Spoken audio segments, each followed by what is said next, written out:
would you like to be exempt from the entirety of Bill 96? Is it specifically the Cegep courses? What aspects of the bill would you like to see? All of it, because what we've seen is that even in justice, we have a lot of people who have to go to court for different things. I mean, part of what we notice about the government is that they don't want to recognize Indigenous people as being our own nation, as having our own government, as having our own laws and our own jurisdictions. So therefore, there's always this kind of imposition or dismissive of us being able to do things for ourselves. So of course now we have to go to courts in Longueuil and around us.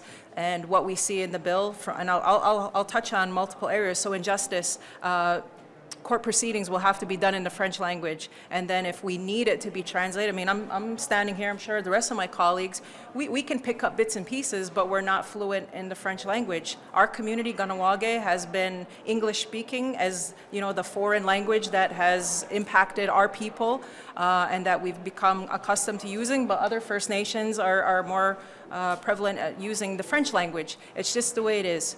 So to put another burden of a third language for us to have to learn and be proficient in when we're trying to revitalize our Indigenous languages after all of these, Indian day school, Indian residential school, and all the things that happen to our people, it's a challenge.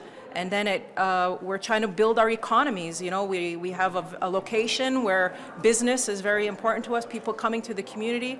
If all of the requirements for businesses to have to do everything in the French language would be completely detrimental to the business community. And then orders. So let's talk about doctors, lawyers, nurses. We have people, because of our proximity to Montreal, young people with aspirations who want to become whatever it is they choose, with this language barrier now of a third language, like I said, of us being, English speaking, but also speaking our Kahnawake language becomes another challenge in itself. So it's like, it always feels like all these barriers are thrown in front of us when we're trying to, become a more independent people. We're trying to reclaim and stake our place in this region, and it seems like it's constant, roadblocks or things that are not recognizing us and what we need to do. So that's why I'm asking for, this kind of relationship. I was hopeful that we were on that track and trying to develop a political table with the AFNQL and for the nations, and